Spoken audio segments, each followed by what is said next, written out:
Hello, everybody. I'm your host, Brian Lin, and welcome again to the Piano League Masterclass. This is the first time that we're streaming on Facebook, Twitter, and YouTube at the same time. So welcome our new audience. During the live stream, you can ask us any questions in the chat, and we will do our best to answer them. You can also sign up to be a performer for these classes and get a chance to perform for a live audience. Today's guest teacher, Dr. Lindsay Garritson, is an award-winning performer.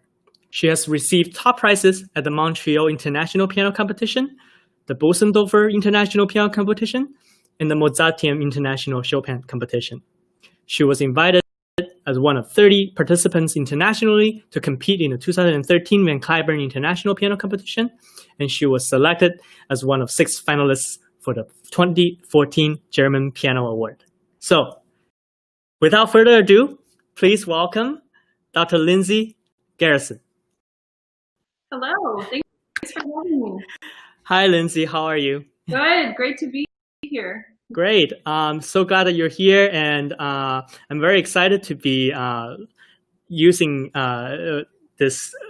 welcoming you to this new platform where everything looks so much different than our previous episodes. Mm-hmm.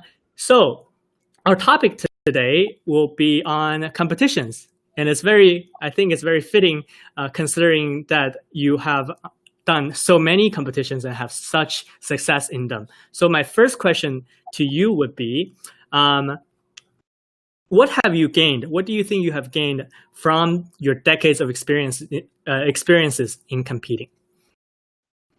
So first and foremost, I think I have learned how to be my best self as a pianist and musician.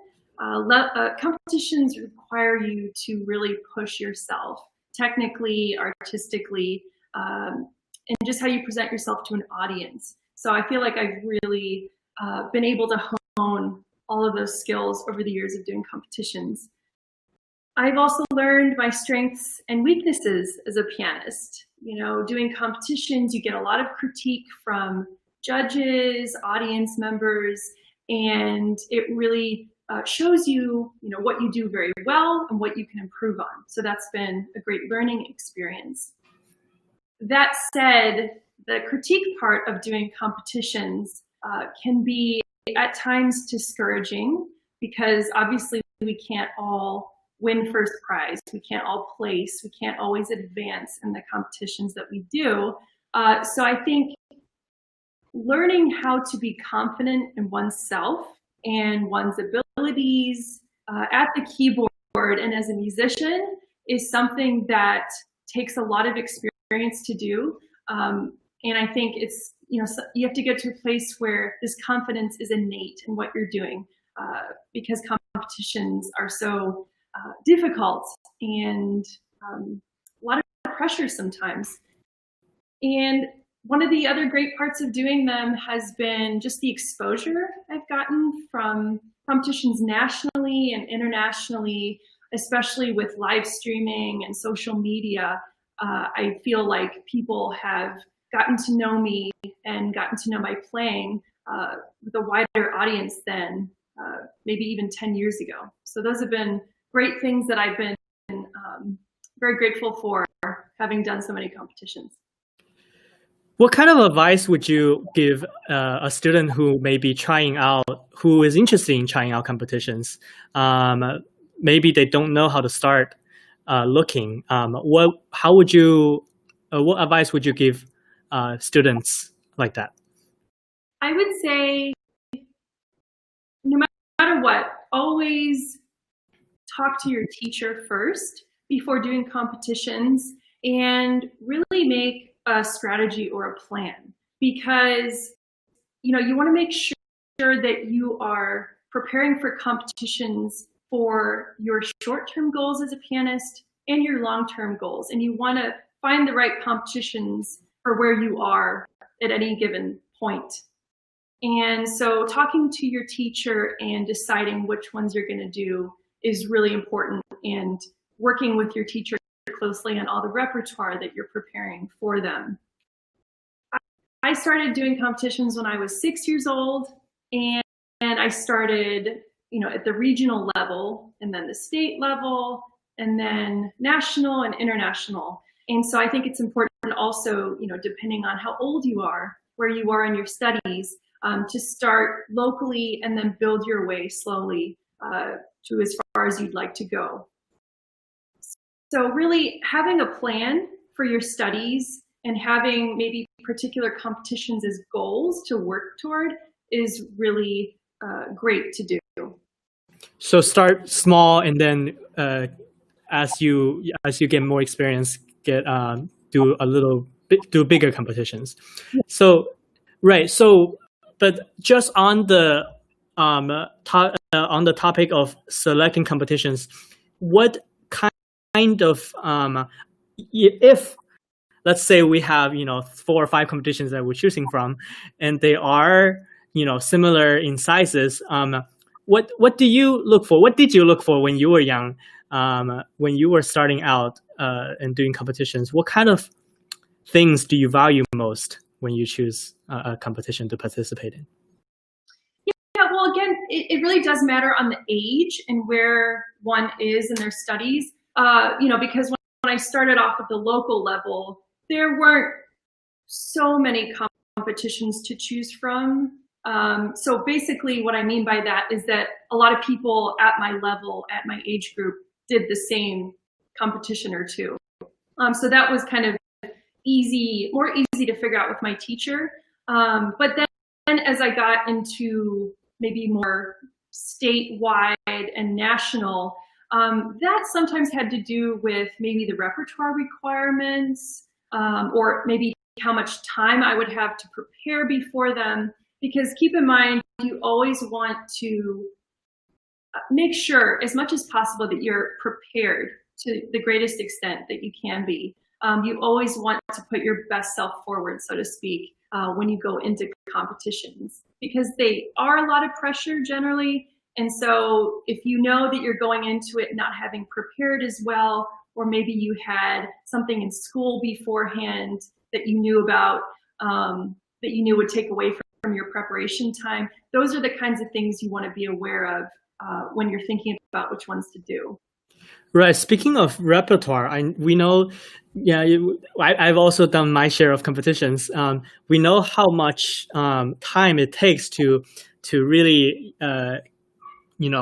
polish a set of repertoire. How do you choose repertoire when you are doing competitions? How do you, what sort of strategies do you have?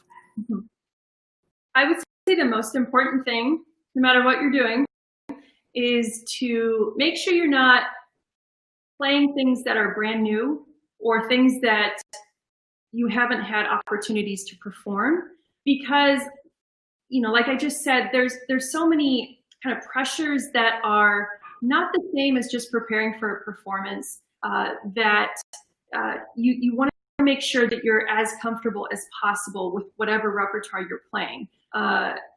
You've got judges judging you, so you really want to make sure that you've prepared and performed the pieces as much as you can. The other thing I would always look for with repertoire, what to choose, is look for variety. Depending on time limits or whether there are repertoire requirements, you always want to make sure that you can do at least more than one piece if possible. And the reason I think that's important is because not only does it show that you have variety of different eras, different composers, but with judges who probably have strong opinions about either a composer or a particular piece that you might be playing, if you're only playing that one piece and the judge or judges might not agree with your interpretation, that can actually count against you. Whereas if you have at least one more piece that they might enjoy more or agree more with your interpretation, that's better for your chances in the competition. Interesting.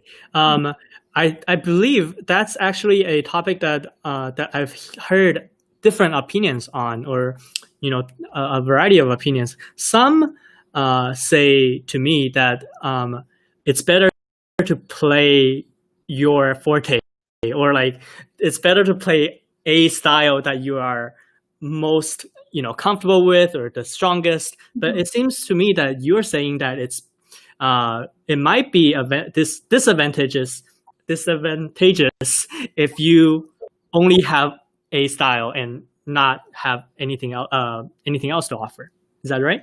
Yeah, well, I totally agree actually with what you're saying. At the same time, the problem and the tricky thing about competitions is that you're probably not going to know the judges and what they like, or that they have different opinions about something than you do. So let's say you as a pianist believe that you play, let's say, Russian music exceedingly well, and you might have a Russian judge who, let's say, has a different opinion about Russian music. It doesn't mean that your interpretation is not completely valid or great. But my point is that, competitions and judges are so subjective that even if you are playing something that you feel is very strong, which it might be, you're still going to get a difference of opinions, which is why I think you want to have variety. That said, you want to make sure that as you are growing as a pianist and musician, that you are studying all different eras of music so you can be as strong as possible in different eras of music. So you want to be as strong as you can in classical era sonatas, for instance. You want to be strong in the Romantic era, 20th century, 21st century. So that also has to do with how you are approaching your education as a pianist.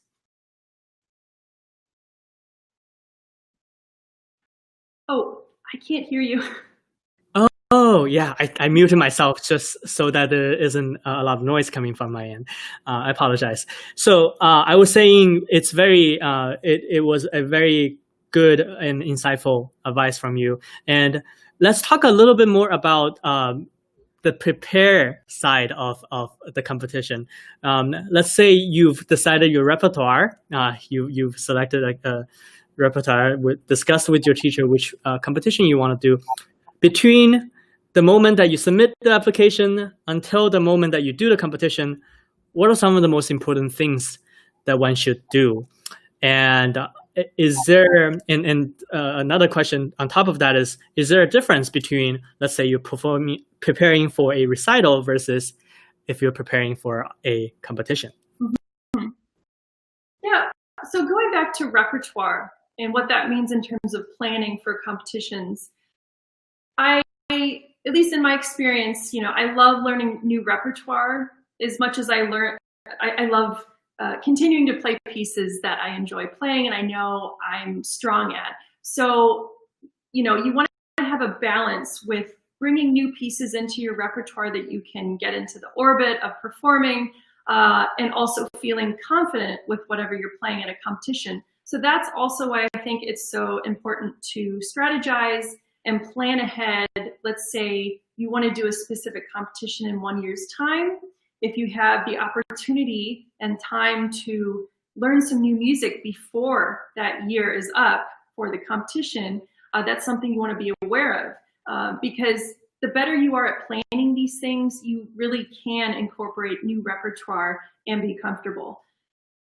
The other question you asked about the difference between preparing for a competition versus a recital or performance, they are different because, again, going back to the subjectivity of judges, let's say you have two pianists who are arguably just as talented, just as able at the instrument, but one pianist has prepared a little bit better than the other pianist in terms of being solid. Maybe they performed their pieces more beforehand in preparation.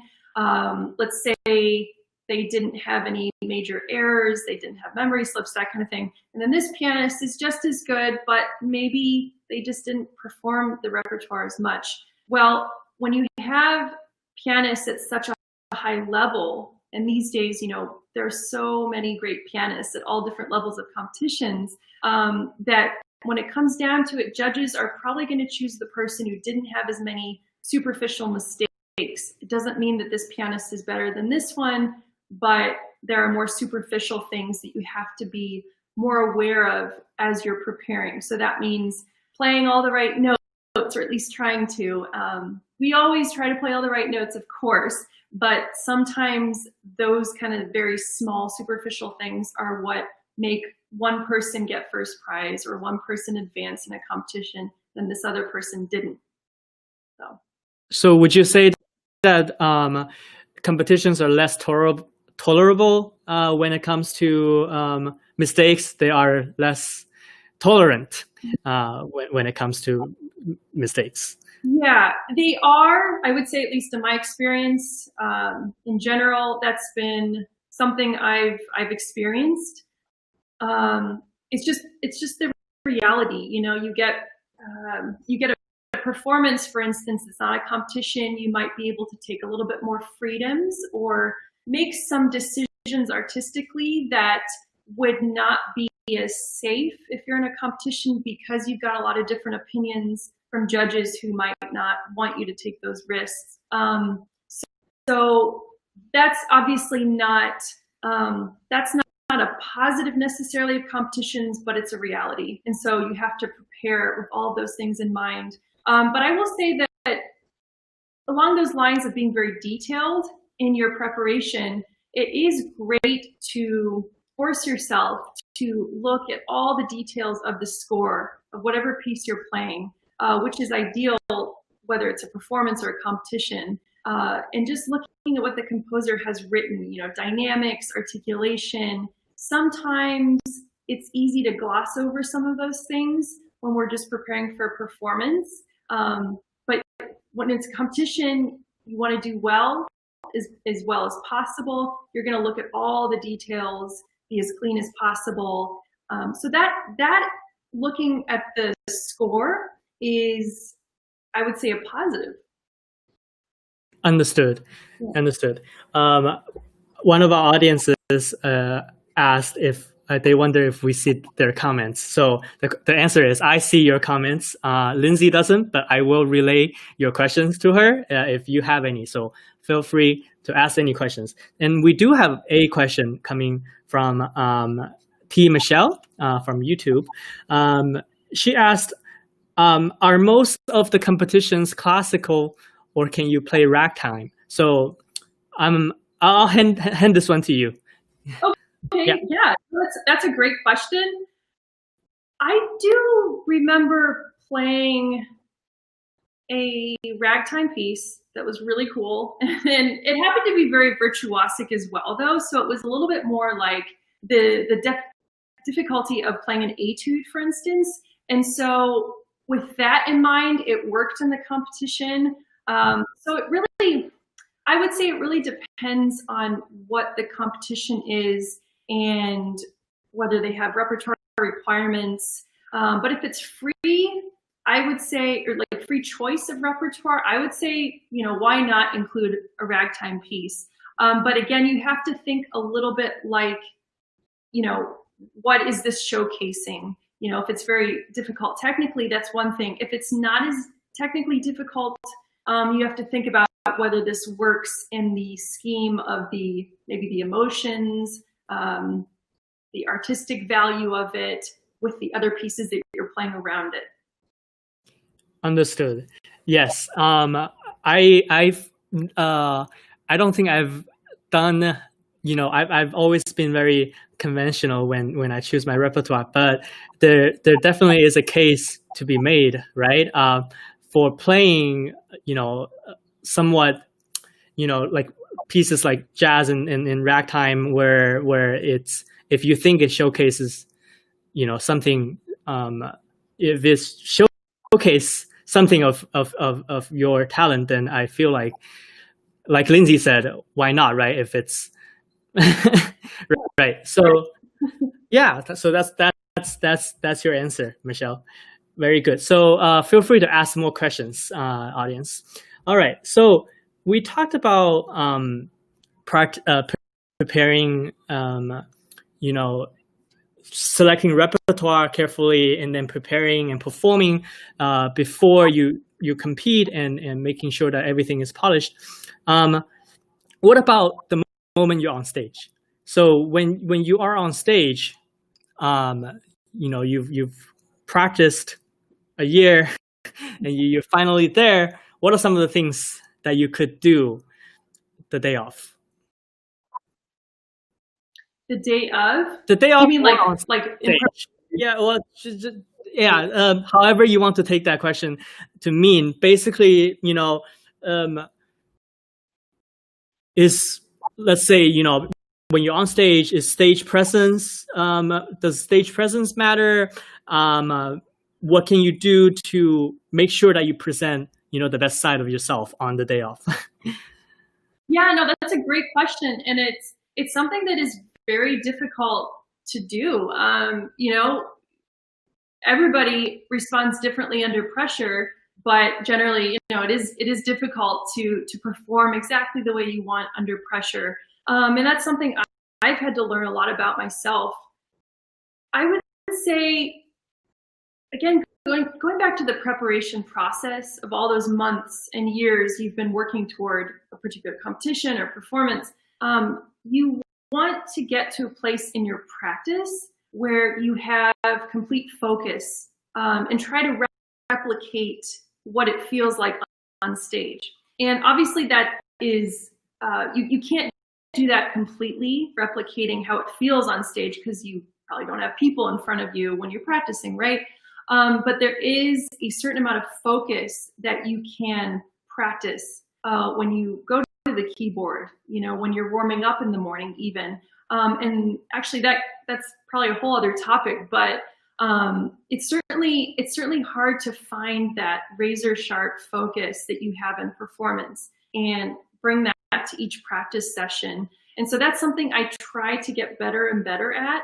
And that actually ties into competitions where you might have a judge who says, okay, I'd like you to start from the middle of the piece, and then you play maybe a section of a piece without the whole thing. That's pretty common, depending on what level you're playing at, what competition. That's, I would say in my experience, pretty common, at least when I was younger, to kind of have to jump around the pieces that I performed. And that, as you can imagine, is very difficult to do mentally, to be focused in those moments. And that's why, practicing, maybe jumping around, trying to replicate what that's going to feel like, that's really important. Really, in competitions, you've experienced that? Because in my experience, it's more when it's auditions, at schools. But wow, so what are those competitions that you were asked by the judges to jump around? I'm very interested. Yeah. So, well, I don't know how common it is outside of the U.S., but you've probably heard of the Music Teachers National Association. It's kind of a 3-tiered competition. So you start at the state level, and then you go regional, and then you go to nationals. And so I did that competition for many years because they had a junior high division, they had high school, and then the collegiate division. And so that competition, I believe every time I did it, entailed that you could start with the piece that you wanted, but then the judges would cut you off at some point if they wanted to skip to another piece that you listed in your repertoire list for the competition. So that was pretty common. I remember that happened, every year when I did that growing up here, that competition. That's another area where it's different for a competition versus a performance. In a performance, you don't have to stop. So it's really hard to focus with that. Right. All right. So obviously, different people have different opinions about competitions. Mm-hmm. I wouldn't let you go without commenting on what your thoughts are on competitions. Are they generally a good thing? Well, I'll just go back to my experience with them because that's the best knowledge I have. I would say, again, I learned so much about myself as a pianist doing so many competitions, and I learned how I could push myself. We talked about all these details that you have to think about specifically when you're preparing for a competition. I think that made me stronger as a pianist, and I know I have many friends who feel the same way. But that said, you know, the discouragement that can come from doing competitions, you know, it's not a sport, but a competition is kind of a superficial atmosphere in which to make music. So it's not going to feel comfortable feeling judged at the end of the day. You know, nobody wants to feel judged and potentially not, you know, get a prize or not advance to the next round of a competition. So I think, you know, that's obviously the biggest negative of a competition. And that's why it's so important, again, to recognize one's worth as a musician and really feel that inner confidence that has nothing to do with what people think about your playing, people's opinions. You know, there is merit in taking that critique and deciding, okay, maybe this is something that could make my playing better. You know, it's really great to listen to judges' critiques and deciding, you know, what is the good and what is the stuff that, you know, frankly, I'm not going to listen to because it doesn't make sense to me. But there's a lot of that kind of sifting through the good and the bad of competitions. I'll also say that for me, and I think for a lot of people, you know, just the exposure that you get from competitions nowadays, that is a really positive thing. You know, granted, you want to have your best self forward all the time because of that and that exposure on social media, all that stuff. And also just using competitions as a positive for meeting new people, making friends with your fellow competitors. I mean, I have so many great friends now that I met years ago at competitions that I'm now colleagues with, or I've built wonderful friendships with. Those can mean a lot down the road. Also, you never know who's listening to you at a competition. You know, maybe there's somebody online who is a concert presenter and they believe in what you're doing. You know, that can sometimes be more valuable than just winning a competition. And the last thing I'll say about this, in terms of networking and meeting new people at competitions, is that I competed at the 2016 Sydney International Competition in Australia, which was a great experience for me. I didn't win, but what I did gain was that one of the judges was a very well-known Australian composer named Carl Vine. And I would say he's probably one of the most important composers today of piano music. And he was very supportive of my playing, and I got to meet him. And fast forward a couple of years, I was able to commission a new piano sonata from him. And that's been an amazing part of my professional experience in the last couple of years. Having this great composer write a piece for me, playing it at Carnegie Hall, taking it to Europe. I'll eventually take it to Australia and Asia, recording a CD of his piano music. And that's something that I never would have imagined would happen out of a competition. So that's why, you know, sometimes you never know what's going to happen when you do a competition, who you're going to meet. That's very, very valuable. I'm so glad that we got to hear that at the end here. The two biggest takeaway that I got from what you just said was, one, treat it as a opportunity for exposure, you know, getting yourself known and just sharing your performance with other people. And secondly, that realize that competitions are subjective and listen to the judges, but also take it with a grain of salt, right? That's I feel like very important for people who don't, because most people don't win competitions, right? That's how competitions work. Yeah, so for the 95% of people that don't win competitions, you know, it's so important that they get something out of it, and I think which I guess tying into that, you know, lastly, you know, what would that be the message that you send to people who may feel discouraged? Because I'm especially talking about, you know, younger kids, you know, who may be even thinking about quitting piano just because they didn't win a competition. What would you say to those kids? And that would be the last question before the masterclass. Okay. Yeah, great. That's a really good question. because there are so many great pianists these days. There's so many good musicians, and I've certainly felt discouraged along the way. I think it's natural for people to feel discouraged when there's so many great people everywhere. It's hard to feel like, well, what can I, somebody else can't? Well, the way I think about it is that we're all unique. We all have something to say as musicians. And if piano and music is your passion, you will find a way to make it work. You'll find your path.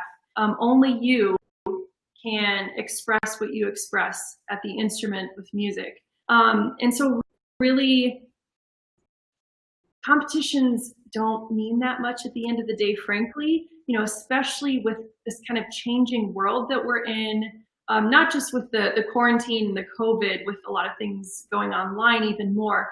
But, frankly, the model even 10 years ago, 20 years ago, of having to have a manager to get anywhere as a performer is disappearing more and more.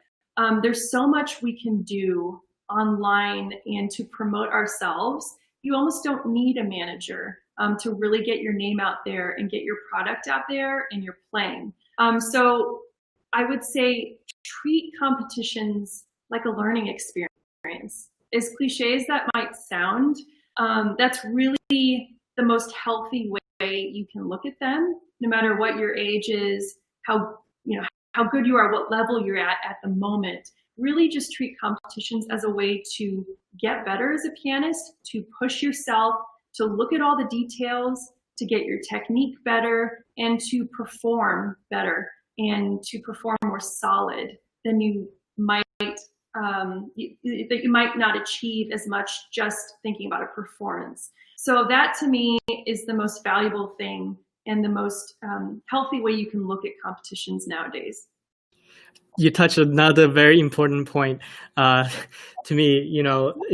If you look at some of the most successful or most famous pianists out there, they don't necessarily are the most the winners of the most competitions, or that there are so many paths to being a great musician, and it would be very it would be a shame if a competition is the reason that someone that you didn't go on. So thank you so much for your such a great answer. I'm very, very appreciated. All right, so let's bring in our performer. Are you ready for the next section? Both Lindsay and our next performer. I'm ready. All right, cool. So our next performer is Isabel Anderson. There she is. Oh, hi, Isabel. And she is a Chen from Cary, North Carolina. So, and she will be playing Clementi's Sonatina in G major. Is that correct? Great. Okay. So I will turn off my camera and I will leave it to you guys. Okay. Thank you. You can start whenever you'd like.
Great.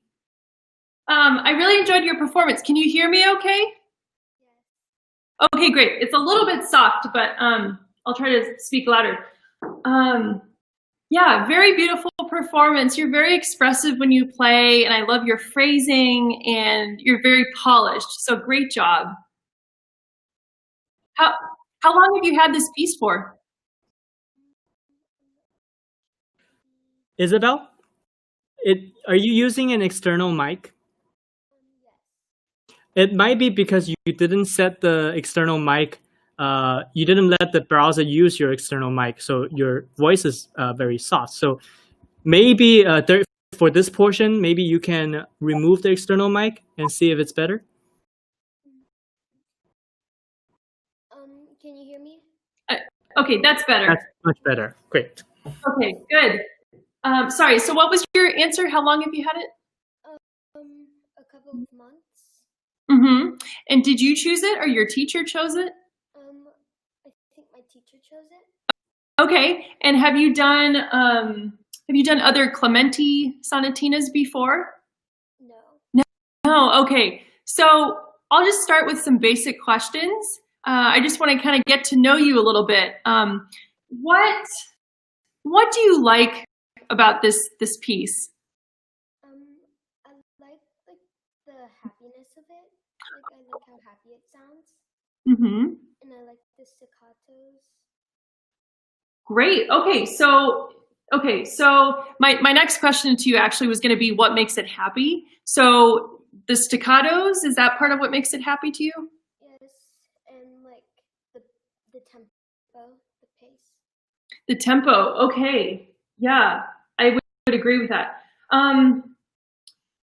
Do you ever listen to other classical era music? Like, have you played any Beethoven before? Yes. Yeah? And what do you like about Beethoven?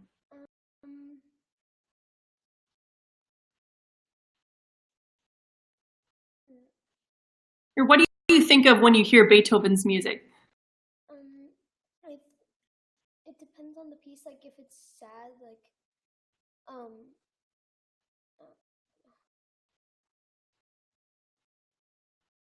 Do you think of his music as sad or happy, or is it a mix?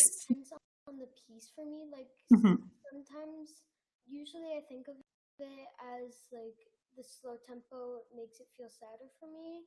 Also, like, the minor. And what feels happier is, like, faster tempo and major keys. Okay, yeah, that makes perfect sense.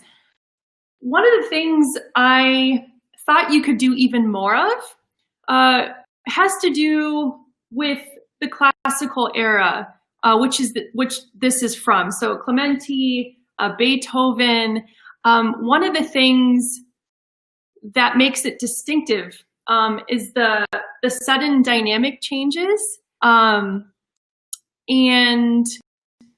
Beethoven obviously is a little bit more kind of sudden than Clementi, but it's the same idea. He'll have a forte and then a sudden piano and vice versa. So I thought from your performance, you could exaggerate those differences a little bit more.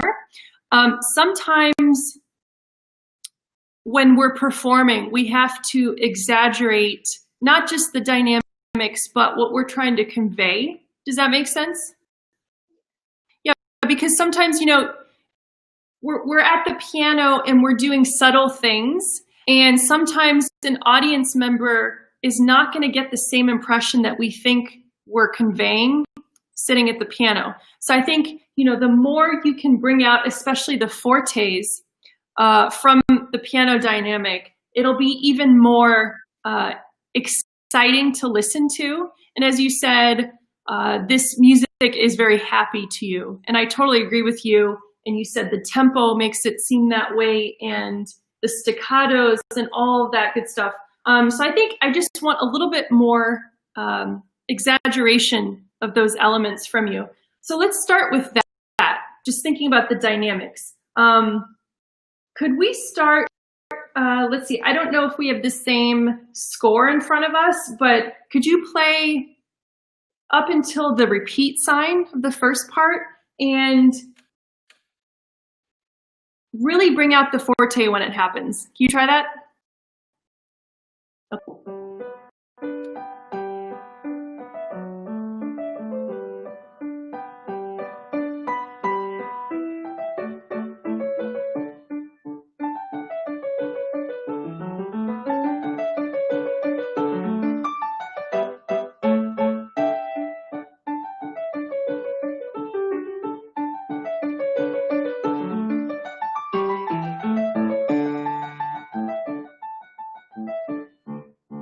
Okay, very good. You did exactly what I asked you to do. And now,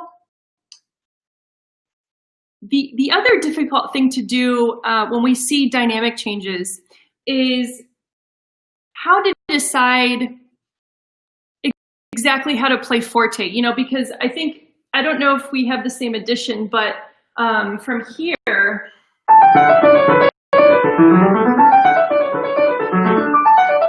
all of that is forte. Is it the same for you, or do you have a piano in there? It's just one of the 16th notes, and then that's forte. But the first 16th notes are not. Oh, the first ones are not forte. Okay, well that's good to know. Regardless of that, though, so you're saying your forte happens here? Is that correct? Well. Okay, all that is, okay. So the difficulty is deciding if you're gonna play every single note forte or the same dynamic, or if you're gonna shape it a little bit. It sounds to me as though you've already thought about how to shape phrases. Is that correct? Have you talked about that with your teacher? Okay, great. No, and it sounds like you're doing a beautiful job of that. I think you could do even more in terms of shaping, but still keeping the energy that comes with forte. My general comment also with your performance was that I was getting that you were overall happy, but I thought it could sound even more energetic, if that makes sense.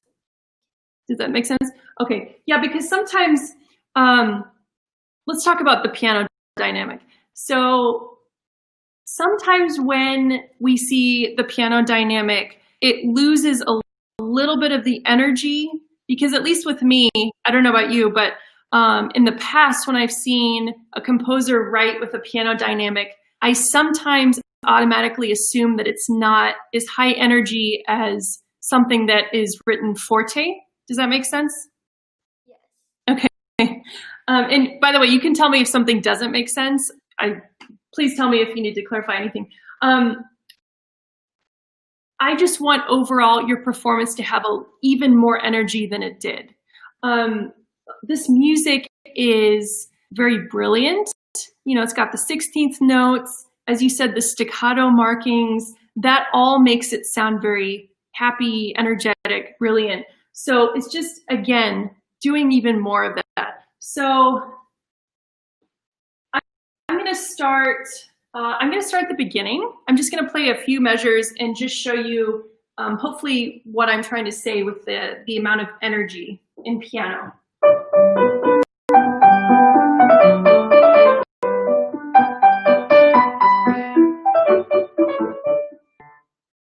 Okay, did that sound a little bit energetic? Yes. A little bit? Yes. A little bit. Yeah, I was trying to do that anyway.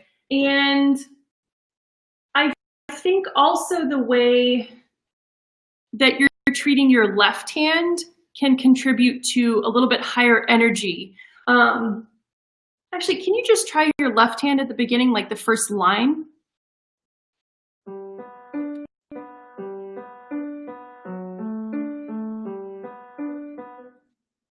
Okay, good. Okay, so when you're practicing, you probably practice hands separately at times, right? Yes. Okay. One of the things that is easy for pianists to do is to not be as detailed with the left hand as the right hand. I mean, again, it sounds to me like you're very detailed overall. So these are just like really small things I'm pointing out to you. But the way that you're playing your left hand right now sounds a little bit, how do I say this? It doesn't have as much energy as it could have. And I think it might be also the articulation that you're using. Can you try once playing the same thing and playing it in staccato articulation with each of those eighth notes? Can you try that?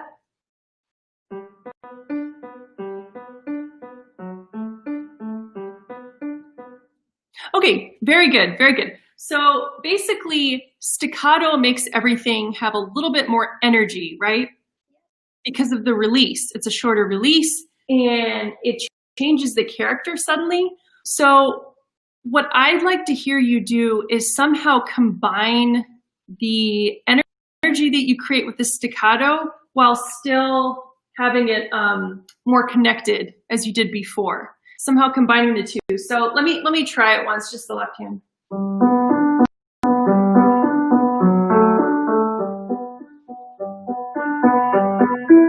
So I know I'm playing a little bit faster than you, but the point is I still want to have kind of a clear articulation and also just a little bit of a lighter touch. Does that make sense? Yes. Can you try it just for fun? I know it's probably not as difficult as playing both hands together. Can you try playing your left hand just a notch faster? You try that? And try it as written.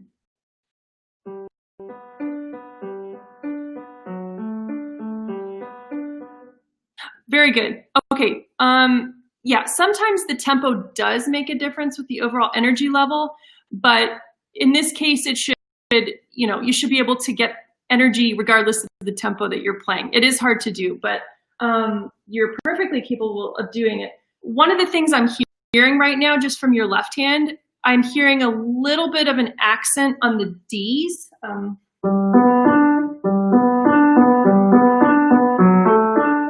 Just a little bit. And again, it might be, partly the internet, I'm not sure, but can you try it where you emphasize the first eighth note of each measure? Can you try that again, your left hand?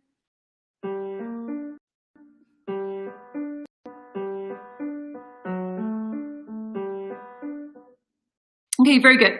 So I'm sure that you've probably worked with your teacher to not accent every single measure. And so obviously I don't want you to play exactly like that, but the point is you want to have a lightness that doesn't emphasize each quarter note of each measure, because I think that's actually making the whole thing have a little bit less of the lightness that I'd like for you to have. So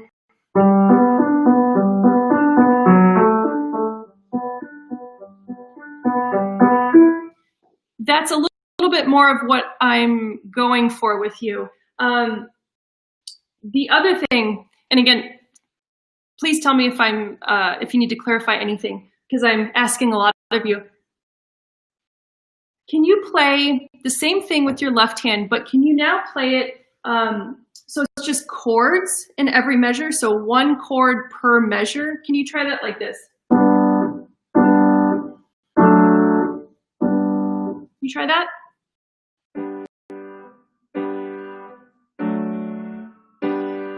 Okay, very good. So why do you think that's important to do?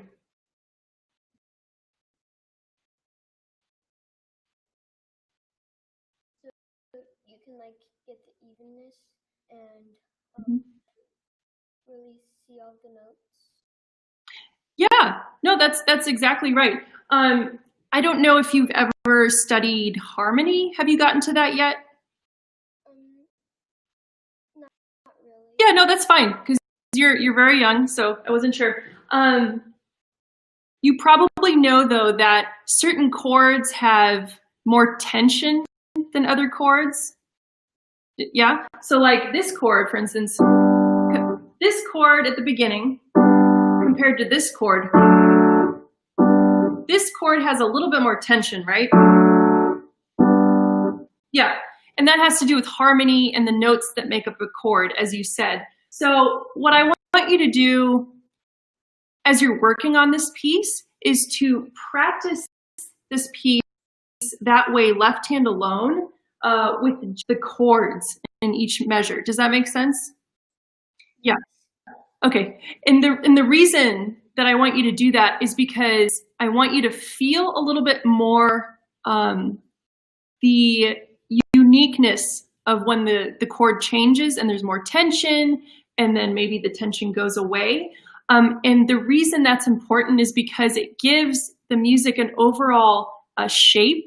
And I know we talked about phrasing and how you shape notes, which you did beautifully, but I think you could do even more of it.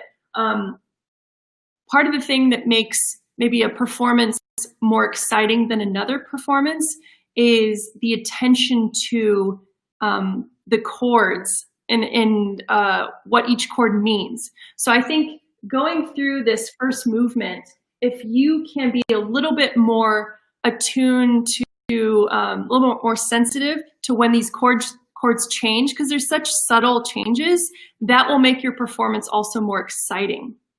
So that's why I'll just do this again. So that's just 4 measures, right? Very simple. And what I'm trying to do by that is just bring out that 3rd measure because the chord changes. So if you play like that, it will give the impression of a longer line, and it'll just add a little bit more energy to the phrase. So now that I've said all those things, does that all make sense? Yes. Yeah, so you're letting the left hand lead with the phrasing, not just the right hand and the melody. What I want you to do now is just try those 4 measures again and try it hands together and emphasizing that 3rd measure. Does that make sense? Yes. Okay, let's try it again.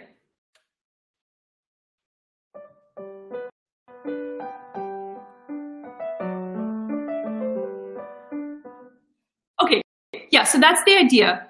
Obviously, that's a little bit exaggerated what I'm asking you to do. You're not going to want to play exactly like that in the performance, but the reason I'm asking you to do that as an exercise is just so you're even more aware of the harmony that's changing in the left hand. Your performance before, as I said, was very expressive, but sometimes I felt like it was a little bit too focused on each, let's say, quarter note. Does that make sense? I wanted to get a little bit longer lines. So I wanted to get,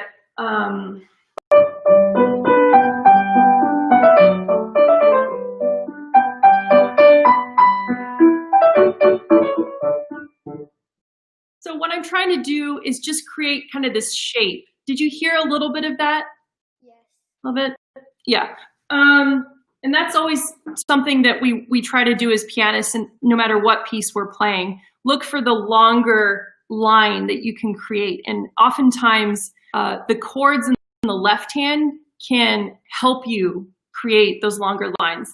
Okay, so that was a lot of things I asked you to do with just the left hand, but that's something I think you can apply to the whole piece. So I would say as you're practicing, practice even more left hand alone, doing the chords for each measure, and that will help your overall performance. Great, so can we go, let's start at the beginning again and keep going to the repeat, both hands together, and I'll stop you, okay?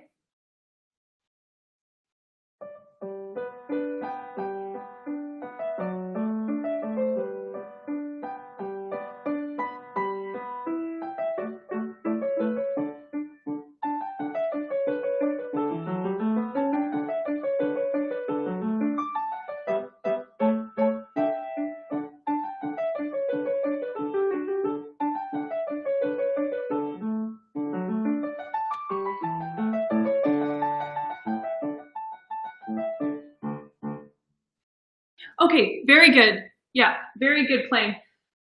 The last thing I want to ask you about this first section, going back to the right hand, how do you feel that this passage is different than the beginning in terms of like a character? Like the beginning is more like jumpy, and they're not 16th notes really. It's more like, so it's not like a scale. Right. Yeah. So it's got intervals, whereas the part that I was just talking about has kind of running 16th notes. So the intervals are smaller. But in terms of, let's say, if you describe this piece as happy, and you've got these two different types of writing within the character of happy, how are those two things different from like a character point of view expressively? So like the beginning is, like I said, more like jumping like, and the second part is more like running happy like. Running. Okay, so could we say that the running part is maybe like more free, more carefree, that kind of thing? Yes. Yeah? Okay, good.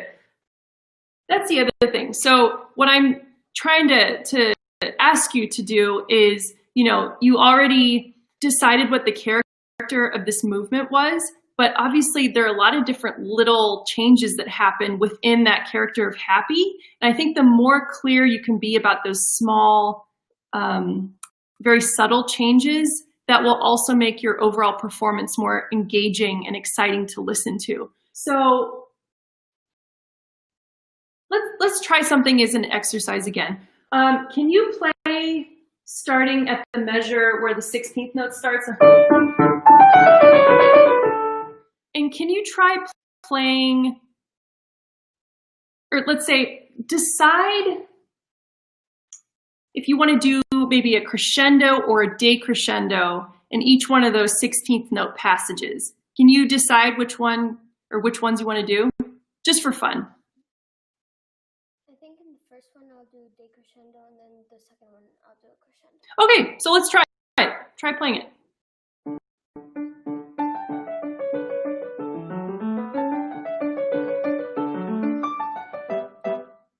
Yeah, very good. Okay. I'm just curious, were you ever kind of thinking that way before? I don't think so. The second one I usually do crescendo because that's in the notes. But... Oh, that's in your part. Okay, I don't have that in my score, so that's good to know. Yeah, so I would say what you did just now, that already was more engaging to me as the listener. Again, just going back to this idea of just exaggerating everything a little bit more than what you've been doing is going to be more exciting. So let's try once again, starting from the beginning. And I want to hear more difference when this section comes. And try to, and I know I'm asking a lot of you on the spot, but as you play those 16th note passages until the repeat, try to come up with crescendo, decrescendo in each one of those. I'm just trying to get you to create more shapes, basically. Does that make sense? Yeah. Okay, so let's try it from the beginning again.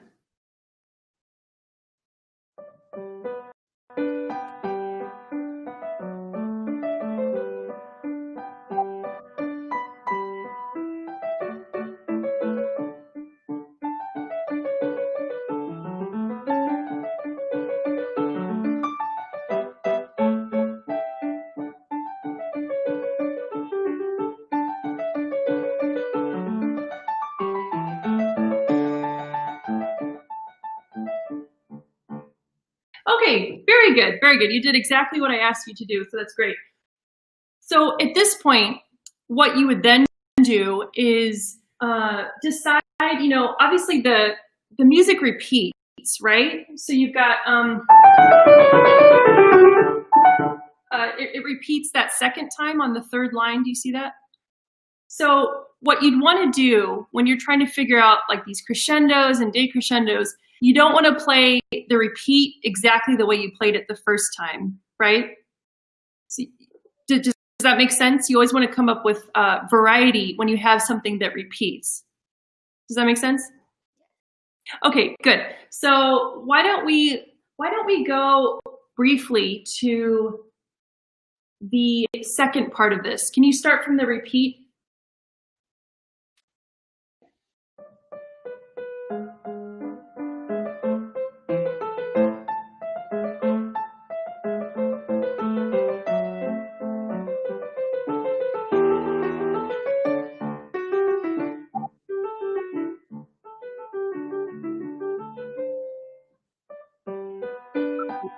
Good. Yeah, very good, very good. So I'm going to ask you just briefly a few things like I did in the first half of this. So obviously this is minor suddenly, right?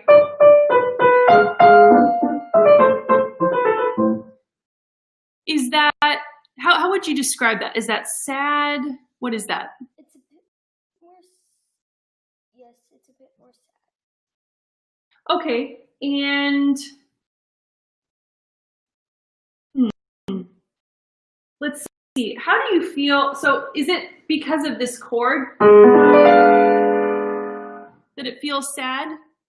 Yes, since it went into minor, it sounds a bit sadder.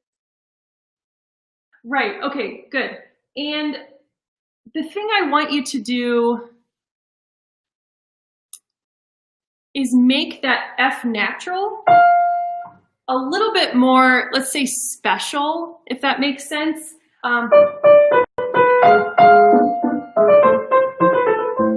Because that's such a, as you said, like a sad chord, a sad character. And it really doesn't, that's really the only moment in this movement where you have that character, that feeling, right? So you don't want to feel like you're kind of passing through it too quickly. So I would say if you can emphasize the downbeat of that second measure. Does that make sense? It's a subtle difference than what you did. It has to do with your articulation on the F, a little bit more singing and a little bit more time. And those very small differences can make all the world of difference in terms of your expressivity. Does that make sense? Okay, can you go, just go from the beginning of the second half again.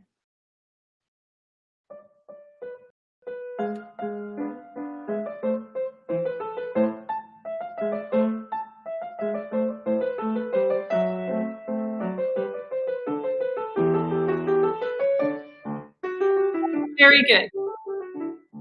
Very good. Okay, so what's happening here?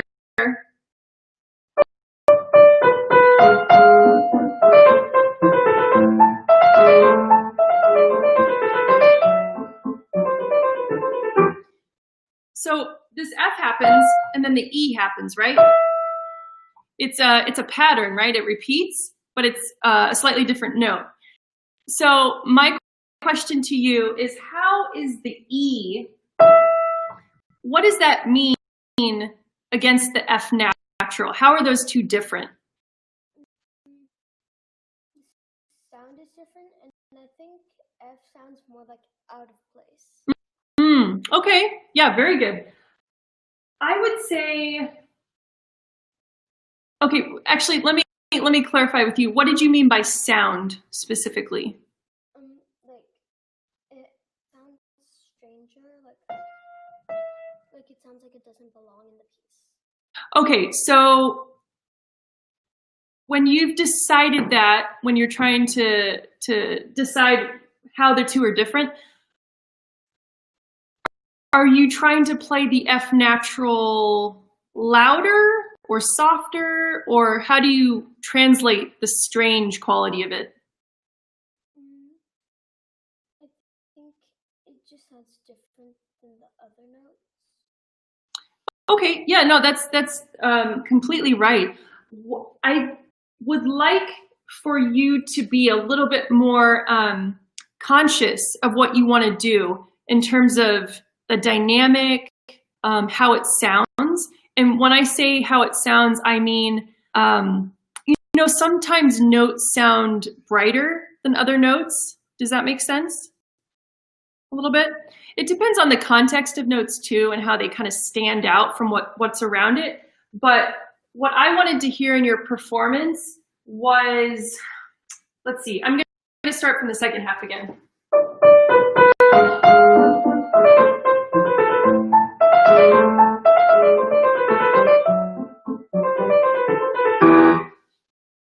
Okay, did you hear what I did? Well, how was the F different than the E and how I played it? You exaggerated it more? The F? Okay, yeah, correct. So I was doing that consciously, and there's really no right answer here. You could decide that you want to play the F natural like this.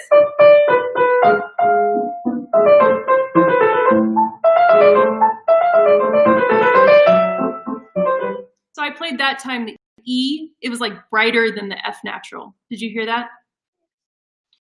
Yeah, so basically, I'm just trying to get you to look at these small details and exaggerate them, because a lot of this writing repeats, or like it repeats, Clementi repeats patterns, they recur. You actually have like literal repeats of each section, right? So you want to find all these very small differences of what's happening and exaggerate them. Does that make sense? Okay, great. I don't know how much more time we have.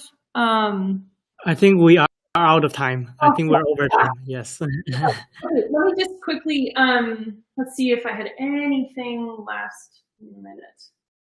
Do you have any questions for me about what we talked about? I know I said a lot of different things. No, I don't have any questions. No questions? Okay, so basically, just to recap, I'm just asking you to exaggerate a lot of these things that repeat in subtle ways, subtle differences, and try to, let's say with the 16th notes, for instance, try to shape those a little bit more, whether it's adding small crescendos and decrescendos, just a little bit more flow and energy to them, which I think will make the overall character a little bit more energetic. Does that make sense? Yes. Okay, and also working on your left hand a little bit more by itself, trying to create the lightness that you want with the happy character and practicing each measure as a chord. I think that will help kind of guide your right hand in the phrasing, okay? Okay, great job. It was really nice to hear you. Hope to hear you again. Thank you. Okay. Great job, Isabel. Thank you for joining us. Have a great night. Thanks. All right.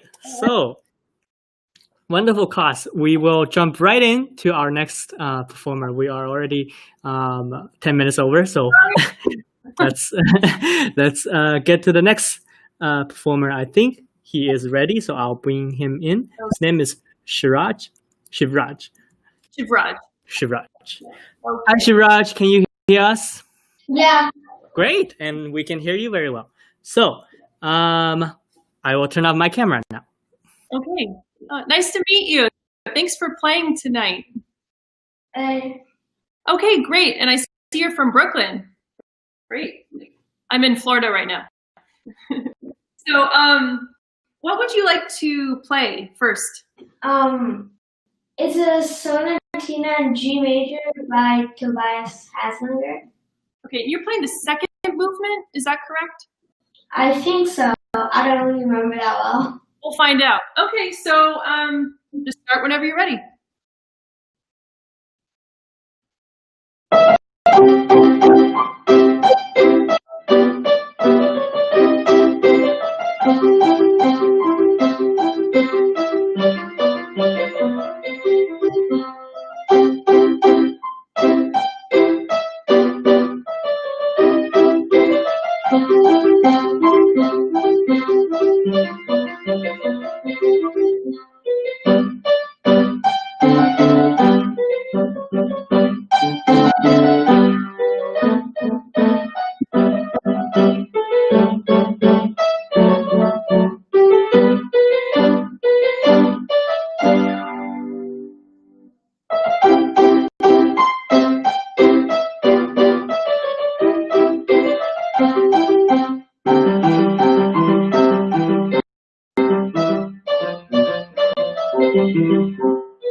Great. Thank you for playing that. Is that something that you decided to play or your teacher recommended? Oh, my teacher recommended it. Okay, great, great. It's a fun piece. So I started the last lesson like this too. Can you tell me what is the thing that you like most about this piece? I really like the second section, like the, because it goes like, it really changes the piece instead of being more just for forte. Okay, great. Okay. I have a few things, general things to say that I hope will help get it even better. So I see here in the score that the first indication the composer has written. Do you have a score with you, or? Oh yeah. Let me just.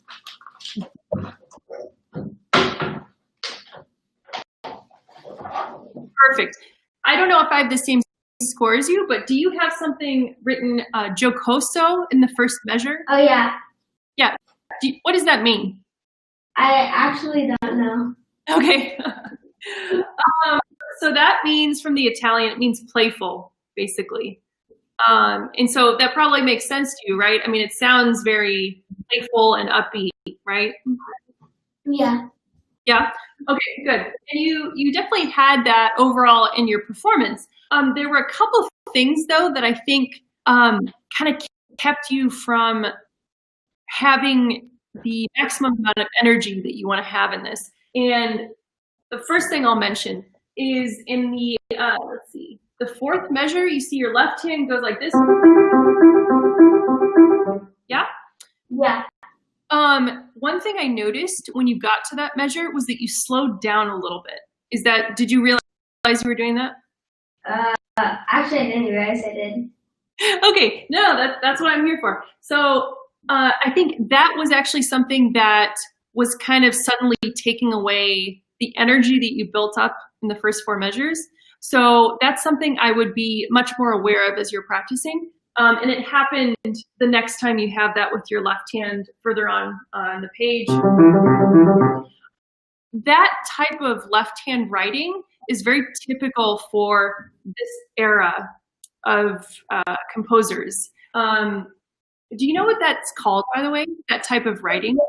Al something bass. Yeah, Alberti bass, right. Yeah. And so composers like Haydn and Clementi and Beethoven. Do you know some of those names, I assume? Clementi and Beethoven. Yeah, okay, good. Yeah, so they used that type of writing a lot. What do you think, like, what does it add, do you think, to the music? Well, it's like adds a bass and it adds like a strong feeling to the song. Like kind of a foundation? Yeah. Yeah. Hi, dear dog. Yeah, that's exactly right. So it just adds a foundation and it adds energy. Because he could have done like what he did at the beginning, which was he could have just written that again, right? Yeah. He decided to do this. So you have to be careful, as I mentioned already. The tempo, you got to stay in the same tempo, but also it's the way that you're articulating each one of those 16th notes. It has to be very light and kind of let's say if you were practicing this at a slower tempo, I would recommend practicing with more kind of a shorter articulation. What that does when you play at a faster tempo, it just gives it more clarity and energy. So, because you don't want to sound like, you hear the difference, right? Yeah. Okay. Do you ever practice that way, like slower and with more of a staccato articulation? Oh yeah, with one of the other pieces I'm practicing, I do more of like, and it's more like sharp. Okay, yeah, so it's, articulation can add a lot of character to the music that we're playing. So that's why I would recommend practicing slowly with staccato with the left hand. Okay, great. The other thing I was gonna say is a general comment. I was wondering, do you ever practice counting out loud? Oh, actually, I do sometimes. Like, if my teacher says I should just count like 10 measures out loud to get the rhythm, right? Right. Okay. Very good. I would recommend practicing this. Have you practiced this particular piece, counting out loud? Actually, no. Okay, I thought so, because part of the good thing about counting out loud, as hard as it is to coordinate everything, it really makes you aware of if you are changing tempos anywhere, because you have to kind of say everything out loud. So I would say if you could practice at home, counting out loud, even if it's at a very slow tempo, counting out loud the whole piece. And then what that will do is solidify your tempo as you get faster. The other thing I'm going to ask you about how you're practicing, do you ever practice this with the metronome? Oh, yeah. You do? Okay. Yeah. Okay, great. That's another way, that's obviously a very good way to practice, and a lot of people practice with the metronome. But what counting out loud does, because it adds another element of coordination, it makes you internalize the tempo even more than just practicing with the metronome. Does that make sense? Yeah. Okay, great. So why don't we just try this? I know I'm putting you on the spot, but I'd love to just see or hear you count out loud for, let's say, can you try counting out loud even at a very slow tempo until the repeat sign? Can you try that? Okay. Okay. So should I do like 1 and 2 and or something? Yeah, you can either count 1 and 2 and or just 1, 2, but stick to a very slow tempo, like 1, 2, 1, 2, 1. Can you try that? Wait, should I play with it? Okay. Yeah, can you try that? Okay. 1, 2, 1, 2, 2. Wait. 1, 2, 1, 2. Wait. 1, 2.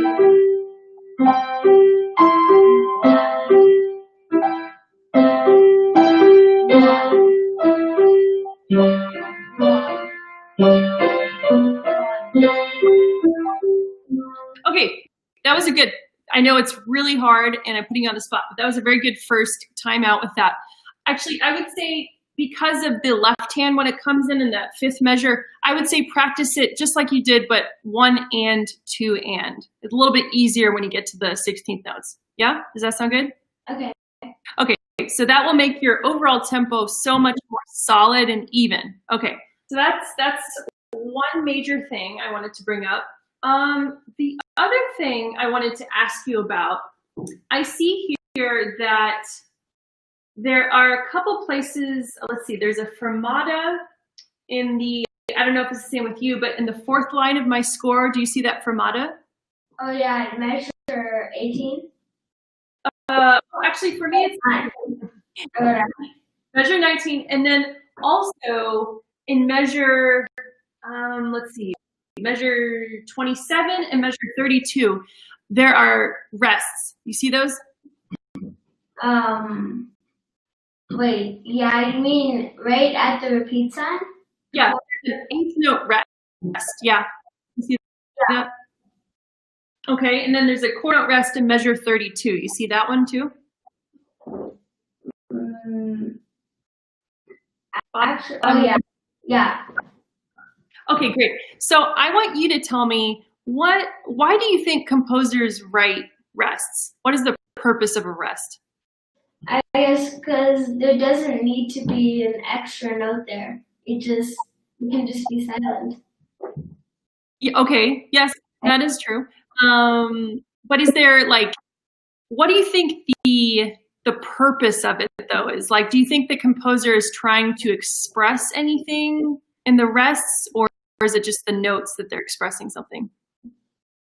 I guess I don't really know. Okay, no, that's perfect. Yeah, this is a good thing to start thinking about because all different kinds of composers will decide in particular moments to either write a fermata on a note or a fermata in a rest or a rest. And there's always a purpose to those moments of pause or silence, let's say. And so it's your job as the performer to figure out why. So let me ask you then. So let's say the first time, so there's a fermata at this moment. Sorry.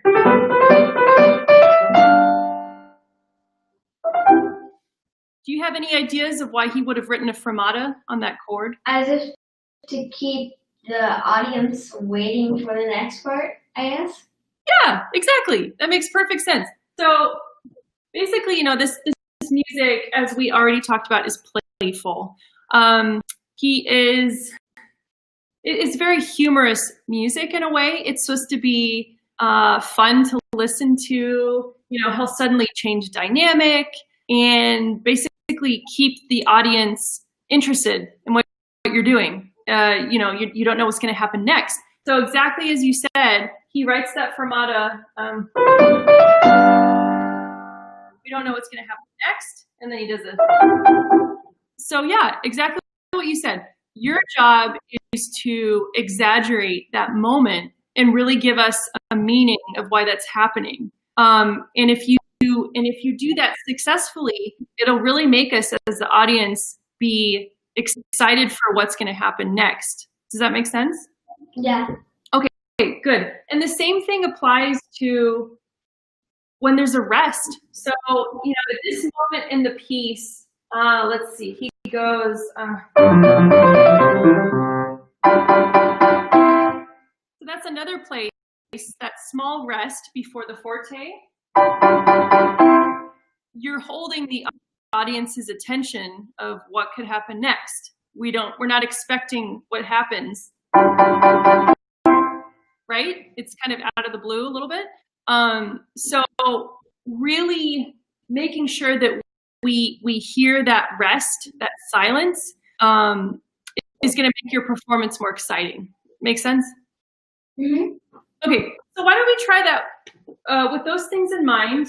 Why don't we go from, actually, can you just go from the second part of the piece? So after the first repeat, yeah.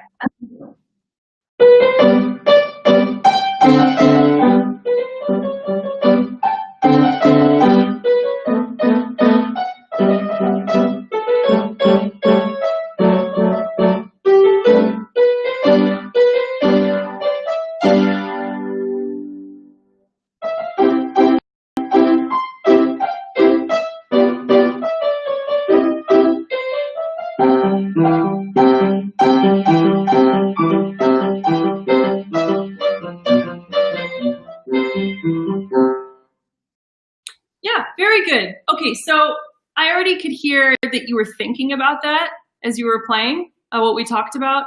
And so it came across and it was more engaging to listen to. Yeah? The other thing I want to add to that though, so when you get to this moment, I assume you have in your part, you have a forte. Is that forte in your part? Yeah. Okay, and then he goes to piano dynamic, right? Yeah. Okay. So, you know, I've been talking a lot tonight about exaggerating composers' markings to make it even more exciting to the audience, when it's, especially when somebody is like in the back of a concert hall. It's just like if you were an actor on a stage and you have to project whatever you're saying, it's not going to be loud enough as if you're just talking to somebody in front of you, right?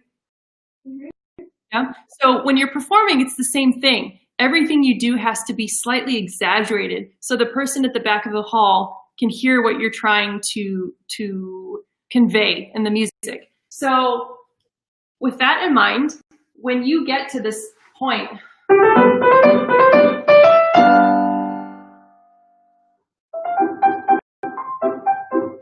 so what I tried to do there was exaggerate the piano dynamic after the forte, right? Did you hear that?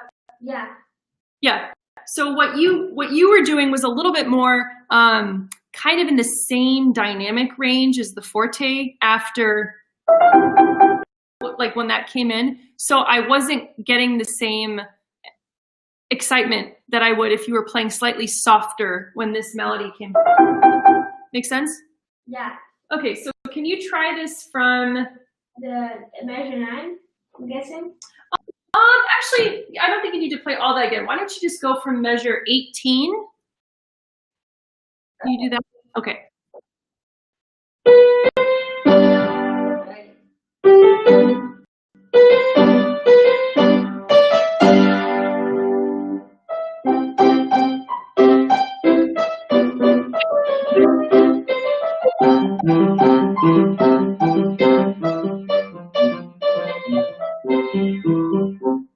Yeah, very good. Okay, so that little difference made a really, a very much bigger impression on me listening to it. Yeah, did you hear that difference? Yeah. Okay, so those are the kinds of things to think about as you're playing. And, you know, no matter what piece you're playing, you want to look at those very small details that the composer has written. Dynamic, like sudden changes, rests, fermatas, decide why they put them in there, like what dramatic purpose they have, and really try to follow those details really closely. Okay, yeah, so that was much better. Let's see, it is 9:30. Did you want to play a second piece for me, or do you want to just focus on this? I actually had a second piece, but I wasn't sure if I should play that or if I should play this. It's up to you. I'm happy to hear your second piece if you want to give that a go and get some comments on that, whatever you prefer. Do you want to try out the second piece? Yeah, let's try it. Let's try it. I'd be happy to hear it.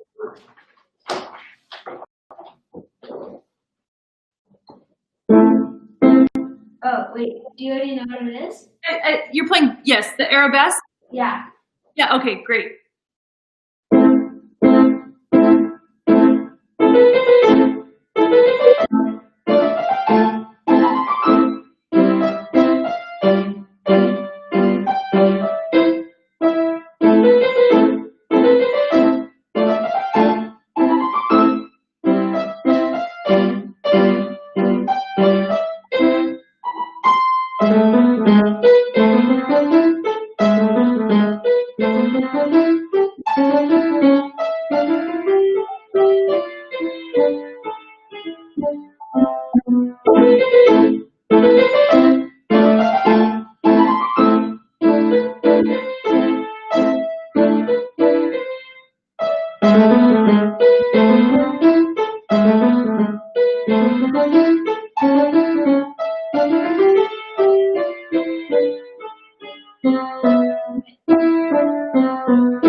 Yeah, very good. Okay, so let's talk about the character of the piece again. It seems to me it's a little bit similar to the one you just played. Can you tell me what the character is of this piece? I guess it's just kind of playful, but more like graceful in some way. Not really. It's more graceful, or is that what you said? Yeah, a bit more graceful in some way. Like in the Yeah. What do you think makes it a little bit more graceful?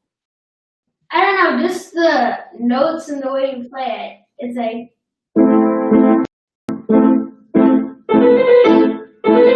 great job. Yeah, I see what you're saying. I think part of it is the articulation and the rhythms that he's using in this one. Yeah, it's not just the dynamics, it's the way he's written. I get what you're saying, and that makes a lot of sense.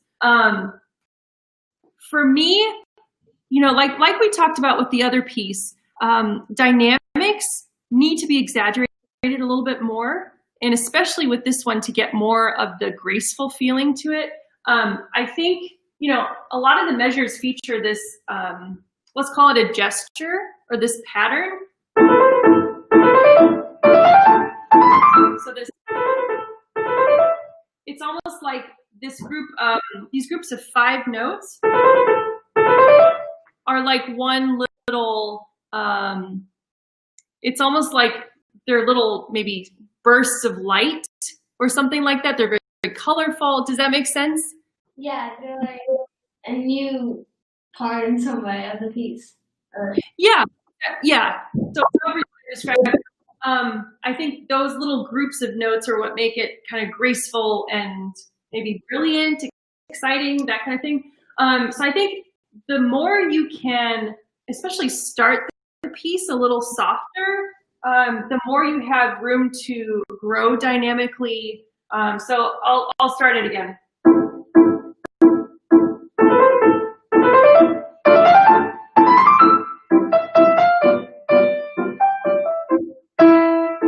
Okay, so what I was trying to do with that, I know I was playing a little bit faster tempo than you did, which is totally fine. But I'm just trying to create more of a sense of like starting from softer, a little bit more maybe mysterious with the left hand. Can you try just the left hand, those first 2 measures? Okay. Yeah, exactly. So the second time you played it, that was much more of what I'd like to hear. It was a little bit, do you see how my hand, can you see my hand? Okay. I'm staying a little bit closer to the key. And that makes it easier to control the dynamic. Can you try that once again? Yeah, that's better. That's better. I would say, as a general rule, when you want to play a chord softer, stay closer to the keys. Does that make sense? Yeah. Okay, good. So let's try it again. Hands together. Can you try just the first line and really starting more mysteriously, and when the right hand comes in, start even softer than what you did. Try it again.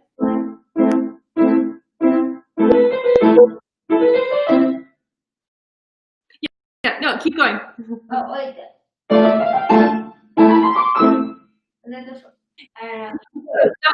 That was the idea. Very good. So the other detail I'm going to ask you about this first line. In the previous lesson, we worked on this in the Clementi sonatina that we were doing. I don't know if you saw that, but I was asking her to be aware of the left hand when the chord changes. So on the first line, as you can see, it starts this chord, and then it changes in the 5th measure to this chord. Okay, so why don't you tell me, between this chord, which one has more tension? I'd say the second one. Exactly. So I want to hear you bring out that tension a little bit more when you're playing, and that's one of the ways you can do a crescendo more easily. So you start off soft. Did you hear how I brought out the left hand? That helps you build more tension in general. Does that make sense? Yeah. Okay, now try it from the beginning again. Okay.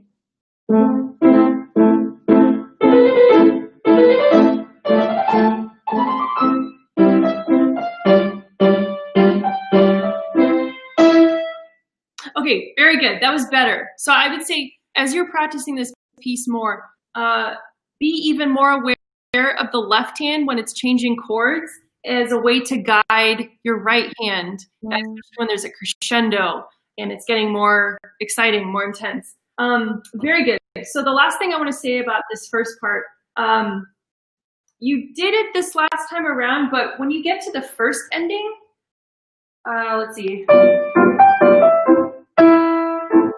You see that sforzando, right? Yeah. Why do you think the composer writes that?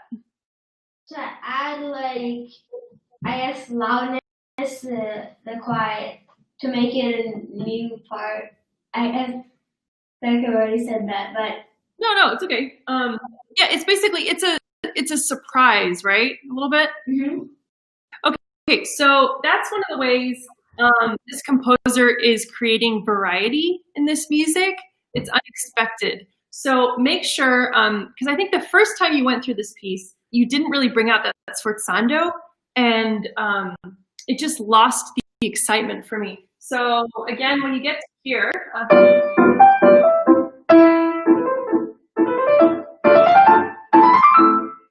did you hear how I'm trying to Playfulness? Yeah, more playfulness, and I'm trying to use more dynamic range, and a lot of that just has to do with looking at the music a little bit more closely to when the composer changes dynamics and articulation. So last time, let's start from the beginning, and when you get to the first, when you get to the repeat sign, do the second ending and keep going. Okay.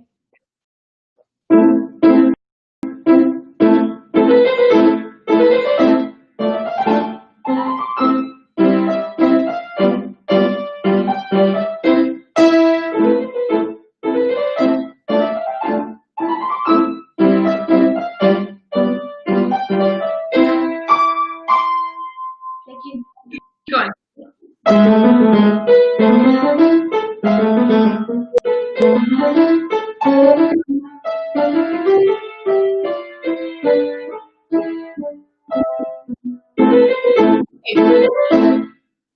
Very good. Okay, so that was kind of the middle section, right, that you just played? How do you want to make that different than the beginning in terms of the character? How is it different? It's supposed to be more like strong and confident. Mm-hmm. Quiet first part. Mm-hmm. Yeah, so it's a contrast, right? Exactly. I thought so. One thing, like what happened with the first piece you played. Your tempo is slightly slowing down in this middle section, so just be aware of that. I would recommend also counting out loud, just to be sure that you're always at the same tempo, not slowing down. The other thing, and I know we're about to run out of time, so the other thing I want to say about this middle section, so yes, it's strong, as you said.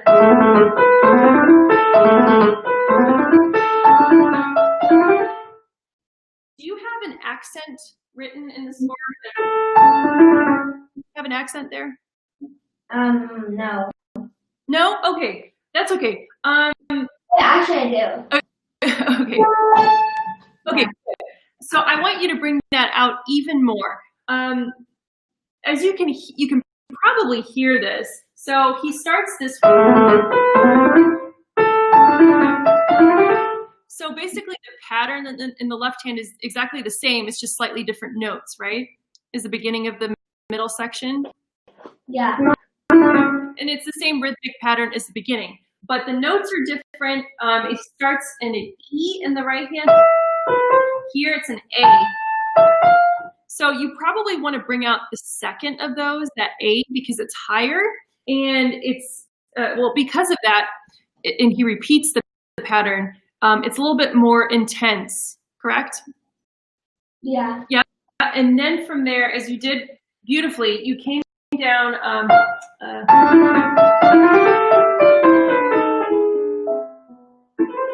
So you want to think of this middle section as kind of an arc. It's kind of a shape. So it starts on this E, goes to the A, and then it goes back to the A. So it's like this kind of shape. Does that make sense? Yeah. Okay, so think about that a little bit more as you practice this piece.